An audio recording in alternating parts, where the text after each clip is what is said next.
तल झार्न खोज्दा जनमाथि पुगे रवि लामिछाने सांसदमा राष्ट्रिय स्वतन्त्र पार्टी थप शक्तिशाली। उपनिर्वाचनले काङ्ग्रेस र नेकपा एमालेलाई झड्का, माओवादीलाई हर्ष न विस्मत। उपनिर्वाचनमा खुम्चियो नेकपा एमाले, तिनै क्षेत्रमा तेस्रो। निरीह काङ्ग्रेस र नेकपा एमाले। 12-2 राष्ट्रिय स्वतन्त्र पार्टीका रमेश खरेलको भयो जमानत जफत। बधाईका कार्यक्रम नराख्न आग्रह गर्दै रवि लामिछानेले भने, हामी सिधै काममा लाग्न चाहन्छौँ। माओवादी नेताको स्वीकारोक्ति, हामीले जनतालाई ठुलो सपना मात्रै देखायौँ। मुलुकको हितका लागि सधैँ आवाज उठाउने उपेन्द्र यादवको भनाई। नयाँ शक्तिसँग लज्जास्पद पराजयपछि नेता पोखरेलले भने, बलियो राष्ट्रिय शक्ति बनाउनु पर्ने भयो। नेपाली काङ्ग्रेस नेताको आरोप, उपनिर्वाचनमा गठबन्धनका दल इमान्दार भएनन्। चितवन र भरतपुरको विकासका लागि असाधारण योगदान गरे, तर विकासले मात्रै जनता सन्तुष्ट हुने रहेनछन् भन्दै प्रधानमन्त्रीको टिप्पणी। राष्ट्रिय स्वतन्त्र पार्टीको चमत्कारिक जित, राप्रपाको जनमत जफत। नेकपा एमाले सांसदले विरोध गरेपछि राष्ट्रिय सभा बैठक स्थगित। सांसदको हिउँदे अधिवेशन अन्त्यका लागि प्रधानमन्त्री र राष्ट्रिय सभा अध्यक्ष बीच भयो छलफल।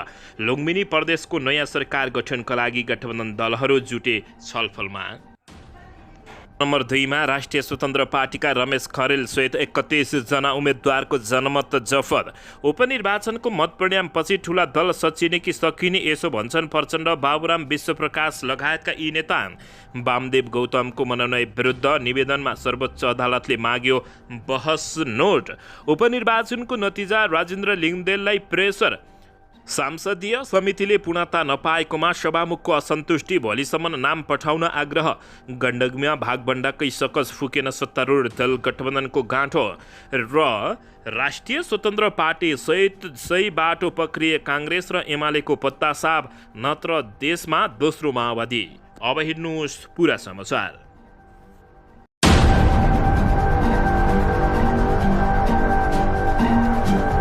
दर्शक महानुभावहरू नमस्कार। नेपाली न्युज टिभीको न्युज बुलेटिन खबरमा यहाँहरूलाई हार्दिक स्वागत छ। सदाझै आज पनि तपाईहरूमा देश तथा विदेशका महत्त्वपूर्ण समाचार अपडेटका साथ उपस्थित भइसकेका छौँ। दर्शक महानुभावहरू, हामीलाई तपाईहरूले कहाँदेखि हेर्दै हुनुहुन्छ नेपाल भए जिल्ला र ठाउँको नाम लेख्नुहोला। यदि विदेशमा हुनुहुन्छ भने आफू रहेको देशको नाम पनि लेख्न नभुल्नुहोला। र हाम्रो च्यानल नेपाली न्युज टिभीलाई अहिलेसम्म पनि सब्सक्राइब गर्नुभएको छैन भने सब्सक्राइब गर्नुहोला, साथै सँगै रहेको बेल आइकनलाई दबाउन पनि नभुल्नुहोला। आउनुहोस् दर्शक महानुभावहरू, आजको पहिलो तथा विशेष खबरतर्फ लागौँ। दर्शकबिन नवनिर्वाचित प्रतिनिधि सभा सदस्य रवि लामिछानेले आफूहरू सिधै काममा लाग्न चाहेको बताउँदै कहीँ पनि बधाई कार्यक्रम नराखिदिन आग्रह गरेका छन्। राष्ट्रिय स्वतन्त्र पार्टी रासपाका सभापति समेत रहेका सांसद रवि लामिछानेले बुधबार बिहान चितवनको इच्छा मनोकामना क्षेत्रमा केही बेर कार्यक्रम सकाएपछि सिधै काममा लाग्न चाहेको बताएका छन्। आज इच्छा मनोकामनाका केही सार्वजनिक कार्यक्रमहरूपछि कहीँ पनि बधाई कार्यक्रम नराखिदिनुहोला, हामी सिधै काममा लाग्न चाहन्छौँ, सामाजिक सञ्जालमा उनीले लेखेका छन्। उनले भनेका छन्, म थपिएको र जिम्मेवारी समेत थपिएको बताएका छन्। चितवन क्षेत्र नम्बर 2 भएको उपनिर्वाचनमा रवि लामिछाने 54,167 मतान्तर सहित शानदार तरिकाले विजय भएका छन्। उनी गत मङ्सिर 4 गते सम्पन्न प्रतिनिधि सभामा पनि यही क्षेत्रबाट निर्वाचित भएका थिए। सर्वोच्च अदालतले उनको नागरिकता अवैध ठहर गरेपछि रवि लामिछानेको सांसद पद खारेज भएसँगै त्यहाँ उपनिर्वाचन भएको हो। दर्शकबिन यसैबीच यता गत आइतबार भएको प्रतिनिधि सभा सदस्यको उपनिर्वाचनमा नेकपा एमाले कमजोर देखिएको छ। उपनिर्वाचन भएको तनहुँ 1, चितवन 2 र 12-2 गरी तीनैवटै क्षेत्रको अन्तिम मतपरिणाम सार्वजनिक हुँदा नेकपा एमाले कमजोर देखिएको हो। ऊ 3वटै निर्वाचन क्षेत्रमा तेस्रो भएको छ। तनहुँ 1 राष्ट्रिय स्वतन्त्र पार्टी रासपाका स्वर्णिम वाग्ले, चितवन 2 रासपाकै रवि लामिछाने, 12-2 जनता समाजवादी पार्टी नेपालका उपेन्द्र यादव निर्वाचित हुँदा नेकपा एमाले उम्मेद्वारले भने 4 मङ्सिरमा पाएको मत पनि जोगाउन नसकेको अवस्था रहेको छ। दर्शकबिन यसैबीच भर्खरै सम्पन्न उपनिर्वाचनमा राष्ट्रिय स्वतन्त्र पार्टीका उम्मेद्वार रवि लामिछाने र सोडेम वाग्लेले चमत्कारिक जित हासिल गरेपछि नेपालको राजनीतिमा नयाँ शक्तिको आगमन र नयाँ अध्यायको चर्चा सुरु भएको छ। निकटतम प्रतिद्वन्दी नेपाली काङ्ग्रेसका उम्मेद्वार भन्दा झन्डै 5 गुणा बढी मतान्तरसहित रवि लामिछाने चितवनबाट विजय भएका थिए भने झन्डै 15,000 मतान्तरसहित सोडेम तनहुबाट विजय भएका छन्। देशका 3 क्षेत्रमा भएको उपनिर्वाचनले शक्तिशाली दलहरूलाई रक्षात्मक र सोचमग्न बनाइदिएको छ। उपनिर्वाचनको नतिजाले आगामी दिनमा राजनीतिक ध्रुवीकरण झड बन्ने अनुमान गर्न सकिन्छ भने देशमा हुन लागेको राजनीतिक उथलपुथलबारे हामीले केही पूर्व सङ्केत र मङ्सिरमा नै गरेका थियौँ। दर्शक महानुभावहरू, मङ्सिर 4 को आम निर्वाचनको पूर्व सन्ध्यामा देशका 25 भन्दा बढी जिल्लाका मतदातासँग कुरा गरेपछि प्रष्ट सेन्स गरिएको हो। देशमा चुपचाप अर्को राजनीतिक क्रान्तिकारी हुँदैछ। त्यति बेला राष्ट्रिय स्वतन्त्र पार्टीले राजनीतिक दलको स्वरूप समेत ग्रहण गरेको थिएन र अहिले पनि व्यवस्थित दल भइ नसकेको अवस्थामा यति बेला नेपालमा अर्को राजनीतिक विद्रोह भएको छ। दर्शकबिन यसैबीच यता प्रतिनिधि सभा सदस्यमा 12 क्षेत्र नम्बर 2बाट निर्वाचित जनता समाजवादी पार्टी जसपाका अध्यक्ष उपेन्द्र यादवलाई प्रतिस्पर्धी राष्ट्रिय स्वतन्त्र पार्टी रासपाका रमेश खरेलले बधाई दिएका छन्। सार्वजनिक अन्तिम मतपरिणाम अनुसार कुल सदर मतको 10% समेत नकटाएर जनमत जफत भएका खरेलले यादवलाई बधाई दिँदै निर्वाचनको मतपरिणाम जस्तो सुकै आएको भए पनि आफू इमान्दारपूर्वक नेपाल आमाको सेवामा लागि नै रहने बताएका छन्। 12-2बाट विजय हुनुमा उपेन्द्र यादवज्यूलाई बधाई तथा सफल कार्यकालको शुभकामना प्रकट गर्दछु उनले बताएका छन्। निर्वाचनको मतपरिणाम जस्तो सुकै आएको भए तापनि म इमान्दारितापूर्वक नेपाल आमा र नेपाली दिदीबहिनी तथा दाजुभाइहरूको सेवामा लागि नै रहनेछु उनले बताएका छन्। गत आइतबार भएको उपनिर्वाचनमा 69,022 मत खसेकोमा 68,192 मत सदर भएको थियो, जसमा राष्ट्रिय स्वतन्त्र पार्टीका खरेलले 2,829 मत मात्रै पाएका थिए। कुल मतको 10% भन्दा कम हो भने खरेल सहित 31 जना उम्मेद्वारको जनमत जफत समेत भएको जानकारी प्राप्त भएको छ। दर्शकबिन यसैबीच आउनुहोस् अर्को समाचारतर्फ लागौँ। चितवन र भरतपुरको विकासका लागि अत्यन्तै गरेको तर जनतालाई विकासले मात्रै नपुग्दो रहेछ भन्दै प्रधानमन्त्री पुष्पकमल दाहाल प्रचण्डले असन्तुष्ट जनाएका छन्। प्रधानमन्त्री पुष्पकमल दाहाल प्रचण्डले विकासले मात्रै नागरिक सन्तुष्ट नभएको बताएका हुन्। कान्तिपुर मिडिया ग्रुपले आयोजना गरेको तेस्रो संस्करणको कान्तिपुर इकोनोमिक समिट 2023मा बोल्दै प्रधानमन्त्री पुष्पकमल दाहाल प्रचण्डले यस्तो बताएका हुन्। कार्यक्रममा बोल्दै प्रधानमन्त्री दाहालले पछिल्लो समय विकासले मात्रै पनि नागरिक सन्तुष्ट नभएको स्थिति महसुस भएको बताएका छन्। चितवन र भरतपुर महानगरपालिकाको विकासका लागि थुप्रै असाधारण योगदान गरेको छ उनले भने, तर विकासले मात्रै जनता सन्तुष्ट नभएको महसुस गरेको छ। त्यस्तै प्रधानमन्त्री दाहालले उपनिर्वाचनको परिणामले विकासका अलावा अन्य केही कुरा मिसिङ भएको समेत बताएका छन्। यसैबीच विकासले मात्र जनता सन्तुष्ट हुन्छन् भन्ने होइन रहेछ। गएको 5 वर्षमा चितवनको प्रतिनिधिहरूका रूपमा मैले चितवनमा सिंहदै र भरतपुर महानगरपालिकामा विकासको जुन स्तरको छ, जुन अभूतपूर्ण र असाधारण छ उनले भने, तर विकासले मात्र जनता सन्तुष्ट हुने रहेनछन्। कहाँनिर के मिसिङ छ हामी सबैले आत्मसमीक्षा गर्न जरुरी रहेको बताएका छन्। दर्शकबिन यसैबीच नेपाली काङ्ग्रेसका नेताले गम्भीर आरोप लगाउँदै उपनिर्वाचनमा गठबन्धनका दलका नेता इमान्दार नभएको बताएका छन्। नेपाली काङ्ग्रेसका प्रभावशाली नेता एवं योजनाविद डाक्टर गोविन्द पोखरेलले पार्टीको परम्परागत कार्यशैलीका कारण उपनिर्वाचनमा हार बेहोरेको टिप्पणी गरेका छन्। हिजो मङ्गलबार प्राइम टाइम टेलिभिजनको जनता जान्न चाहन्छ कार्यक्रममा पत्रकारसँग कुराकानी गर्दै उनले काङ्ग्रेसको परम्परागत शैली जनताले मन नपराएको बताएका छन्। काङ्ग्रेसको परम्परागत कार्यशैली छ, त्यसलाई जनताले मन पराउनु भएन उनले भने। साथै राष्ट्रिय स्वतन्त्र पार्टीका उम्मेद्वार डाक्टर सोडेम वाग्लेलाई उपनिर्वाचनमा जिताउनका लागि आफ्नो कुनै हात नरहेको उनले स्पष्ट दिएका छन्। उपनिर्वाचनमा गठबन्धन दलका इमान्दार नभएको भन्दै उनले आरोप लगाएका छन्। उपनिर्वाचनमा गठबन्धन दलबाट भने जतिकै सहयोग नभएको उनको भनाइरहेको छ। तनहुमा नेपाली काङ्ग्रेसको आफ्नो भोट कतै पनि नगएको उनले बताउँदै, हामीले यसभन्दा अगाडि गठबन्धन गरेर 25,000 मत प्राप्त गरेका थियौँ। यसपटक हामीले 20 20,000 मत प्राप्त गर्यो, 5,000 मत आएनन्। त्यो मेरो विचारमा हाम्रा गठबन्धनका साथीहरूमा जति इमान्दारी हुनुपर्ने थियो त्यति भए जस्तो नलागेको उनले बताएका छन्। दर्शक महानुभावहरू, यसैबीच यता उपनिर्वाचनको काङ्ग्रेसले गतिशील पुनर्स्थापना गर्नुपर्ने भन्दै सन्देश दिएको नेता मिनेन्द्र रिजालले बताएका छन्। नेपाली काङ्ग्रेसका नेता मिनेन्द्र रिजालले नेपाली काङ्ग्रेसको चरित्र र गतिशील पुनर्स्थापना गर्नुपर्ने बताएका छन्। वैशाख 10 को उपनिर्वाचन मतपरिणामले काङ्ग्रेसको चरित्र र गतिशीलता पुनर्स्थापन गर्नुपर्ने अपरिहार्य सन्देश दिएको उनले बताएका छन्। काङ्ग्रेसले उपनिर्वाचन भएका 3 क्षेत्रमध्ये तनहुँ 1 र चितवन 2 मा पार्टीबाट उम्मेद्वार उठाए पनि पराजित भएका थिए भने 12-2 मा सत्तारूढ दल गठबन्धन साझा उम्मेद्वार जसपा अध्यक्ष उपेन्द्र यादव निर्वाचित भएका थिए। दर्शकबिन, यसैबीच नेकपा एमालेका वरिष्ठ उपाध्यक्ष ईश्वर पोखरेलले राष्ट्रिय शक्ति निर्माण गर्नुपर्ने भएको बताएका छन्। नयाँ शक्तिसँग लज्जास्पद पराजितपछि नेता पोखरेलले भने बलियो राष्ट्रिय शक्ति बनाउनु पर्ने भएको बताएका छन्। नयाँ शक्तिसँग उपनिर्वाचनमा पुराना दलहरूले लज्जास्पद पराजय भोग्नु परेको सन्दर्भमा उनले यस्तो खाँचो औँलाएका छन्। यसैबीच मनमोहन अधिकारीको 24औं स्मृति दिवसमा पोखरेलले राष्ट्रिय शक्ति निर्माण गर्दा मनमोहन अधिकारीका विचार र कामहरूबाट अभिप्रेरित भएर अगाडि बढ्नुपर्ने बताएका छन्। उनले राष्ट्रिय शक्ति निर्माण गर्दा राष्ट्रको स्वार्थलाई सर्वोपरि राखेर अगाडि बढ्नुपर्ने आवश्यकता रहेको बताएका छन्। पोखरेलले वर्तमान राष्ट्रिय राजनीतिक 2 केन्द्रमा देखा परेको बताउँदै राष्ट्रिय स्वाभिमान र स्वतन्त्र र देश बनाउने नेतृत्व नेकपा एमाले गरिरहेको समेत बताएका छन्। पोखरेलले वर्तमान गठबन्धन सिद्धान्तहीन, उद्देश्यहीन र लोकतन्त्रको मूल्य मान्यताहीन विपरीत भएको बताएका छन्। उनले भने मनमोहन अधिकारीका विचार र कामहरूलाई अगाडि बढाउन जरुरी छ। आज हामी जुन अवस्था छौँ त्यही राष्ट्रिय शक्ति निर्माण गर्नुपर्ने आवश्यकता छ।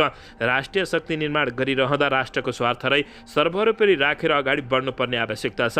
यो आवश्यकता परिपूर्ति गर्नको लागि मनमोहन अधिकारीका विचारबाट अभिप्रेरित भएर अगाडि बढ्नुपर्ने आवश्यक रहेको ईश्वर पोखरेलले बताएका छन्। दर्शकबिन, यसैबीच आउनुहोस् अर्को समाचारतर्फ लागौँ। मुलुकको हितका लागि सधैँ आवाज उठाउँछु भन्दै उपेन्द्र यादवले बताएका छन्। 12 निर्वाचन क्षेत्रमा 2बाट नवनिर्वाचित सांसद तथा जनता समाजवादी पार्टीका अध्यक्ष उपेन्द्र यादवले आफूले मुलुकको हितका लागि सधैँ आवाज उठाउने बताएका छन्। यादव आफ्ना निकटतम प्रतिस्पर्धी जनमत पार्टीका उम्मेद्वार शिवचन्द्र कुशवालाई 5081 मतान्तरले पछाडि पार्दै निर्वाचित भएका छन्। निर्वाचित भएको प्रमाणपत्र बुझेपछि यादवले सञ्चारकर्मीलाई प्रतिक्रिया दिँदै सो कुरा बताएका हुन्। यादवले मतदाता र गठबन्धन दलका नेताहरूलाई धन्यवाद पनि दिएका छन्। उनले मधेसी समुदाय भित्र जातमा लडाई र जातीय विद्रोह फैलाउने र बीज गोल्नेहरू प्रष्ट भएर गएको टिप्पणी गरेका छन्। बाराका प्रमुख जिल्ला अधिकारी नवराज सापकोटाका अनुसार सुरक्षा समितिको प्रमुखको हैसियतले यस क्षेत्रमा शान्तिपूर्ण निर्वाचन र मतगणना गराएकोमा खुसी व्यक्त गरेको जानकारी प्राप्त भएको छ। दर्शकबिन, यसैबीच यता नेकपा माओवादी केन्द्रका नेताले स्वीकारोक्ति गर्दै हामीले जनतालाई ठूला सपना मात्रै देखाएको बताएका छन्। नेकपा माओवादी केन्द्रका प्रभावशाली नेता एवं कर्णाली प्रदेशका पूर्व मुख्यमन्त्री महेन्द्र बहादुर साईले पुराना र ठूला राजनीतिक दलले विश्वास गुमाएको टिप्पणी गरेका छन्। हिजो मङ्गलबार प्राइम टाइम टेलिभिजनसँग संवाद गर्दै उनले जनताले निर्वाचन मार्फत पुराना र ठूला राजनीतिक दलको विकल्प खोजेको बताएका छन्। साथै यस बारेमा सबै राजनीतिक दलले गम्भीर समीक्षा गरेर सचिन आवश्यक रहेको पनि उनको भनाइरहेको छ। पुराना र ठूला राजनीतिक पार्टीहरूप्रति जनताको विश्वास रहेको थियो, अहिले अब विश्वास किन कुब्यो भनेर समीक्षा गर्न जरुरी छ। मान्छेले विकल्प खोज्छन्, देशले विकल्प खोज्छ। हिजो राणाको विरुद्धको विकल्प, पञ्चायतको विकल्पका लागि लगायतका विकल्प खोज्दै आएका छन् जनताले। उनले भने अहिले जनता ठूलो समस्यामा रहेको उनको भनाइ भएको छ। जनसरकारका विषय, शिक्षा, स्वास्थ्य, रोजगारीका विषयमा ठूला राजनीतिक दलले केही गर्न नसकेको समेत उनको आरोप रहेको छ। जनताका ठूला समस्याहरू छन्। देशमा विकास भएको छैन, गरिबी, बेरोजगार छ, शिक्षा, स्वास्थ्य जस्ता जनसरकारका तमाम विषयमा नेपालका राजनीतिक पार्टीहरूले केही गर्न सकेनन्। सत्तामा रहँदा पनि त्यसैले अहिले कसैले हामी गर्छौँ भनेर कसैले भनिहाल्यो भने पनि यसले गरिहाल्छ कि भन्ने जनताको विश्वास हो, उनले बताएका छन्। माओवादीले जनतालाई देखाएको सपना पूरा गर्न नसकेको उनको स्वीकारोक्ति छ। आफूहरूले जनतालाई सपना देखाएर पनि संविधान बनाएर कार्यान्वयनको क्रममा केही गर्न नसकेको समेत उनको टिप्पणी रहेको छ। दर्शकबिन यसैबीच आउनुहोस् अर्को समाचारतर्फ लागौँ। आइतबार सम्पन्न उपनिर्वाचनमा राप्रपाका 3 उम्मेदवारले जम्मा 712 मत पाएका छन्। 12-2मा 119, चितवन 2मा 375 र तनहुँ 1मा 281 मत पाउँदा राप्रपाका उम्मेदवारको जनमत जफत भयो नै। उपनिर्वाचनको मत परिणामले पार्टीमा असन्तुष्टि चुलिन पुगेको छ। संवैधानिक राज संस्था र हिन्दू राष्ट्रको एजेन्डालाई सशक्त बनाउँदै पार्टी बनाउने उद्देश्यका साथ राजेन्द्र लिङ्गदेल गत महाधिवेशनबाट पार्टीको नेतृत्वमा आएका थिए।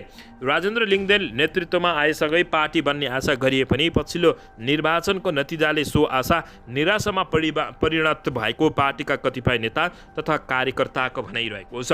यसैबीच नतिजालाई नै लिएर पार्टीका जिम्मेवार नेताहरूले नै नेतृत्वमाथि प्रश्न गर्न थालेका छन्। उनीहरूले पार्टी नेतृत्वले एजेन्डालाई प्रभावकारी ढङ्गले अगाडि नबढाएको तथा आन्दोलनलाई सशक्त बनाउनु पर्नेमा सत्ताको खेलमा लागेको मुख्य आरोप लगाइएको छ, जसका कारण पार्टीमा जनताको आकर्षण बन्न नसकेको उनीहरूको भनाइरहेको छ।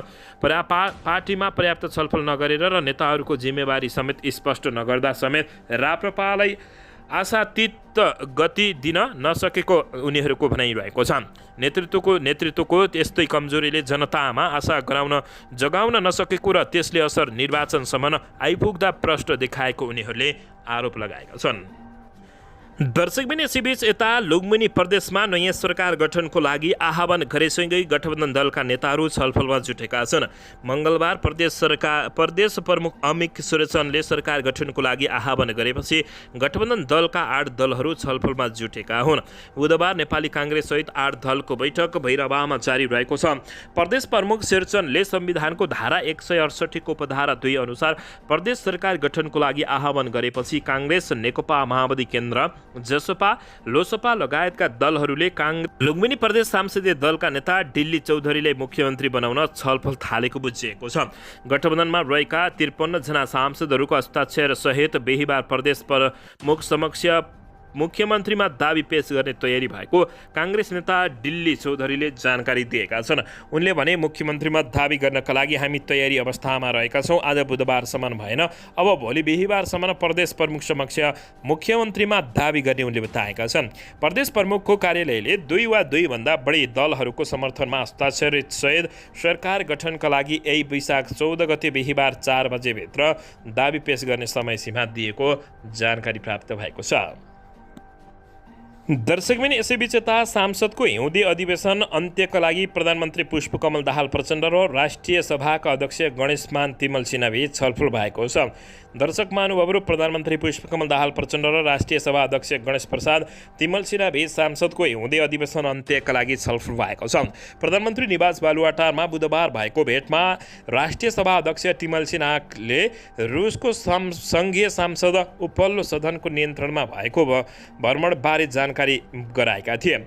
यसैबीच साथै संवैधानिक परिषद सम्बन्धी विधेयक पारित गरेर सांसद अधिवेशन अन्त्य गर्ने विषयमा छलफल भएको राष्ट्रिय सभा अध्यक्ष तिमल सिन्हाका प्रेस संयोजक दुर्गा शर्माले जानकारी दिएका छन्। दर्शकबिन यसैबीच यता रवि लामिछानेलाई जति पछारे तापनि झन माथि उठेका छन्। राष्ट्रिय स्वतन्त्र पार्टीका सभापति रवि लामिछाने विरुद्ध कानुनी लडाईँमा होमिएकाहरूले यसबीच जति परिश्रम गरे त्यसले सभापति रवि लामिछानेले केही क्षति पनि बेहोरे, तर केही महिनापछि क्षतिको पूर्ति हुने गरी रवि लामिछाने थप बलियो भएर नेपालको राजनीतिमा फर्किएका छन्। नागरिकता रद्द हुँदा हिरोबाट जिरोमा पुगेका थिए उनी भने उपनिर्वाचनको मत परिणामले अब उनलाई थप 1 सांसदका नेता सहित संसदमा प्रवेश गराउँदैछ। रवि लामिछाने विरुद्ध कानुनी उल्झन नभएको भए अहिलेसम्म उनी शासकका रूपमा पतन भइसक्थे वा के हुन्थे त्यो भने यसै भन्न नसकिने अवस्था रहेको थियो। तर उनी जसरी शिखरबाट एकैपटक सतहमा जसरी आए त्यसै गरी कम ब्याक गरेका छन्। तनहुँबाट थप 1 सिट जितेपछि अब राष्ट्रिय स्वतन्त्र पार्टी 21 सिटे राजनीतिक दल बनेको छ। सभापति रवि लामिछानेको लक्ष्य प्रधानमन्त्री बन्ने रहेको छ। 32 सिट भएको माओवादी पार्टीका अध्यक्ष अहिले देशमा प्रधानमन्त्री छन्। 10 सिटे दलमा माधव कुमार नेपाल प्रधानमन्त्रीका लागि पालो कुरेर बसिरहेको यो परिदृश्य विश्लेषण गर्दा रवि लामिछाने प्रधानमन्त्री बन्न नहुने खास कुनै कारण नदेखिएको अवस्था छ। केही महिनाको प्रयासमै जनताले राष्ट्रिय स्वतन्त्र पार्टीलाई सांसदमा 20 सिट सहितको महत्त्वपूर्ण राजनीतिक दलका रूपमा उभ्याइदिएका छन्। दर्शक महानुभावहरू, त्यही बलमा राष्ट्रिय स्वतन्त्र पार्टीका सभापति रवि लामिछाने उपप्रधान तथा गृहमन्त्री बने। राजनीतिक उद्देश्य समेत मिसिएको जस्तो लाग्ने नागरिकता प्रकरणले रवि लामिछानेलाई शून्य बराबरको परिस्थितिमा पुर्याइदिएको हो। तर यस्तो विवादले रवि लामिछानेलाई 6 महिनामै घाटा होइन नाफामा पुर्याइदिएको छ। वैशाख 10 को उपनिर्वाचनमा रवि लामिछानेले आफ्नो निर्वाचनमा कीर्तिमानी जित हासिल गरिसकेका छन्। दर्शकबिन, तनहुँमा राष्ट्रिय स्वतन्त्र पार्टीले काङ्ग्रेसको सिट खोसेर आफ्नो पोल्टोमा पारिसकेको छ। रवि लामिछानेसँग जोडिएका विवादमा टेकेर उनलाई साइजमा राख्न खोज्दा रवि लामिछानेलाई चाहिँ नाफा नै भएको छ। दर्शकबिन, मङ्सिर 4 को निर्वाचनमा 67.3% मत खोज्दा चितवनमा 2 मा रविले 49,000 मत ल्याएका थिए। यसपटक 5% मत कम खसेपछि रवि लामिछानेको मत पनि घट्ने अनुमान गरिएको थियो। तर उनले झापा 5 मा केपी शर्मा ओलीले ल्याएको सर्वाधिक बढी मतको रेकर्डलाई पनि तोड्दै यसपटक 54,176 मत प्राप्त गरेका छन्। केपी शर्मा ओलीले मङ्सिर 4 मा 52,391 मत पाएका थिए। त्यो कम मत खस्दा पनि सभापति रवि लामिछानेले 100% र अङ्क 2 मा सुधार गर्दै रेकर्ड बनाएका छन्। रवि लामिछानेले मङ्सिर 4 मा निकटतम प्रतिस्पर्धी भन्दा 3 गुणा बढी मत ल्याएका थिए। यसपटक पनि यो बढेर झन्डै 5 गुणा पुगेको छ। काङ्ग्रेसका जितनारायण श्रेष्ठले 11,000 मत पाउँदा रवि लामिछानेले 54,000 मत पाएका छन्। मतान्तरको पछिल्लो दृश्यले पनि रवि लामिछानेले कीर्तिमानी मत ल्याएका छन्। उनले 42,962 मतको अन्तरले चुनाव जिते। सांसदीय दलको इतिहासमा यति ठुलो मतान्तर सम्भवतः यो नै पहिलो हुन पनि सक्ने देखिएको छ। यसबारे दर्शक महानुभावहरू, तपाईँहरूले के भन्न चाहनुहुन्छ? प्रतिक्रिया दिनुहोला।